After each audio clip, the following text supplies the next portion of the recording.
नमस्ते जी।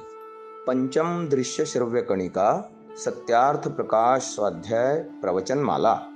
आप सभी स्वाध्याय प्रेमी महानुभावों का स्वागत करता हूँ। इस दृश्य श्रव्य कणिका से हम आरंभ कर रहे हैं सत्यार्थ प्रकाश का। स्वामी दयानंद जी सरस्वती की एक विशेषता है, ग्रंथारंभ में श्लोकों की रचना मिलती है। जैसे ऋग्वेदादि भाष्य भूमिका, संस्कार विधि, आर्याभिविनय आदि ग्रंथों के आरंभ में 4 से 5 श्लोक मिलते हैं। सत्यार्थ प्रकाश में भी इस प्रकार से 5 श्लोकों की रचना हमें मिलती है। मैं क्रमशः उन श्लोकों को आपके सामने पढ़ता हूँ और उनके अर्थों पर भी हम आपको विस्तार से बता रहे हैं। अथ सत्यार्थ प्रकाशः श्रीयुत दयानंद सरस्वती स्वामी विरचितः।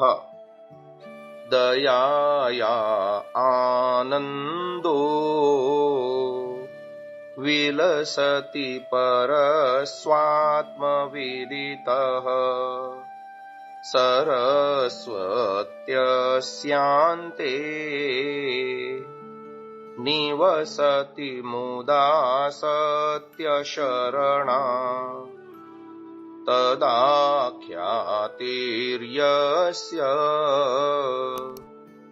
प्रकटितगुणा राष्ट्रिपरमा सकोदान्तः शान्तो विदितो वेद्य विदितः। इस श्लोक का यह अर्थ है, सत्याश्रय सरस्वती यानी ज्ञान, जिसके अंदर हृदय में प्रसन्नता पूर्वक वास करती है तथा जिसके नाम के अंत में सरस्वती शब्द सुशोभित हो रहा है, ऐसे परमात्मा को स्व आत्मा में देखने यानी प्राप्त करने वाले दया के आनंद दयानंद सरस्वती जब इस भारतवर्ष में वास करते थे, तब सदा प्रसन्न रहने वाले मन के स्वामी, इंद्रिय जयी, भूत भविष्यत के ज्ञाता की उनके उदात्त चरित्र को प्रकट करने वाली जाज्वल्या अतिश्रेष्ठ ख्याति कीर्ति सर्वत्र फैली हुई थी। सत्यार्थ प्रकाशाय ग्रन्थस्तेनैव निर्मितः वेदादि सत्यशास्त्राणाम् प्रमाणैर्गुणसंयुतः। ऐसे विराट व्यक्तित्व के द्वारा वेदादि सत्य शास्त्रों के प्रमाणों से युक्त सत्यार्थ के प्रकाश के लिए सत्यार्थ प्रकाश नामक ग्रंथ का प्रणयन किया गया। विशेष भागिह वृणोति यो हितम् प्रियोत्र विद्यां सुकरोति तात्विकीम् अशेष दुःखात्तु विमुच्य विद्यया समोक्षमाप्नोति न कामकामुकः।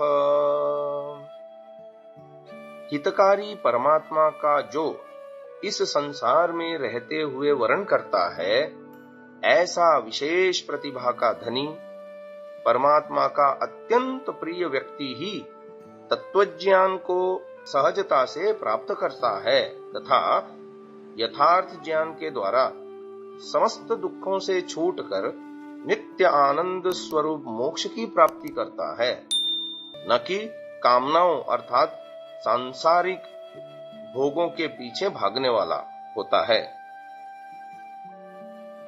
उससे अगला श्लोक है, न ततः फलमस्ति हितं विदुषो यदिकं परमं सुलभन्नुपदम्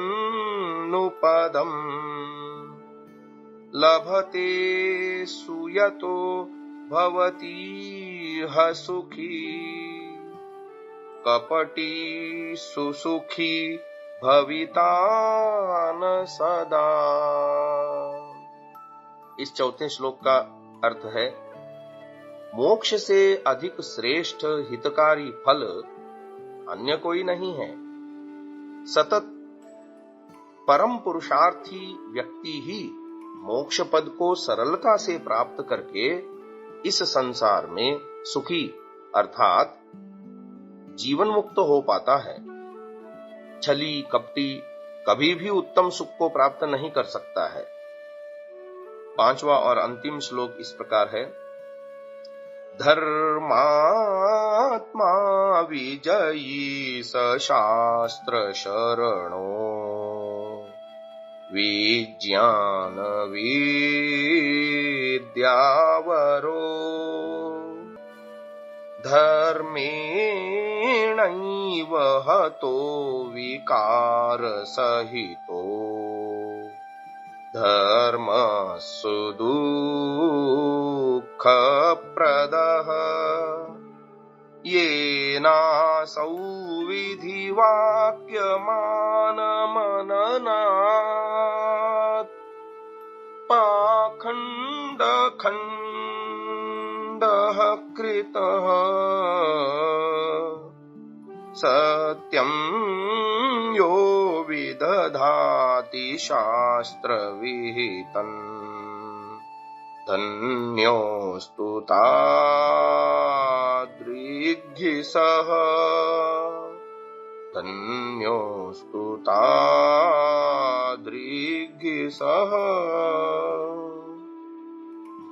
इस श्लोक का अर्थ यह है, धर्मात्मा कालजयी शास्त्रैक शरण ज्ञान विज्ञान पारग उस दयानंद को छल कपट से मार दिया गया। वस्तुतः सभी दुर्गुणों का आधार अधर्म अत्यंत दुखदायी है। जिसने शास्त्रों के प्रमाणों से पाखंड का खंडन किया तथा वेद विहित सत्य की स्थापना की, ऐसे हे दयानंद आप धन्य हैं, आप धन्य हैं, आप धन्य हैं। महानुभावों, ये श्लोक प्रायः सत्यार्थ प्रकाश के अधिकांश संस्करणों में नहीं मिलते। सर्वप्रथम मैंने इनको पढ़ा था सत्यार्थ प्रकाश कवितामृत, जो कि आर्य महाकवि जयगोपाल जी द्वारा विरचित है। यह संस्करण कुसुमलता आर्य प्रतिष्ठान द्वारा प्रकाशित है। विद्यामार्तंड स्वामी दीक्षानंद सरस्वती जी द्वारा संपादित यह संस्करण संपूर्ण सत्यार्थ प्रकाश कविता में लिखा है। इस पुस्तक में मैं सर्वप्रथम देख पाया। तत्पश्चात स्वामी विद्यानंद जी सरस्वती द्वारा लिखित सत्यार्थ भास्कर, जो सत्यार्थ प्रकाश का विस्तृत भाष्य है, तथा जो रामलाल कपूर ट्रस्ट सोनीपत द्वारा प्रकाशित है, उसमें भी मैंने इन्हें देखा। उसके बाद मैंने सुना है कि परोपकारिणी सभा द्वारा हाल ही में छपे संस्करण में इनका समावेश है। इन श्लोकों को मैंने ससंगीत भी गाया है। जिस सत्यार्थ प्रकाश कवितामृत की बात मैंने कही, उसे 11 समोल्लास तक मैंने गाया भी है। उन श्लोकों की संगीतमय वीडियो का लिंक मैं दूंगा, आप उसे भी श्रवण करें। आज के लिए इतना ही।